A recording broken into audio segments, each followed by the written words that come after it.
guys, welcome back to my channel. So this is season 2, episode 8 of the Fidget hunting. I just want to say that this is all a skit, just for fun. Enjoy!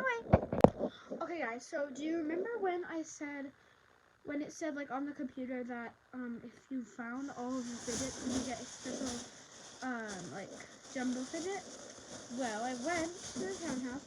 I showed them all my fidgets that I collected from around my room, and they gave me this bag. They said not to open it until we got home. So we're gonna open it together. Let's see what they got. Let's see what I got. Alright, well, I can already see this. It's a little pineapple puppet, which is literally so cute. Alright, let's see what else. A little grape stress ball.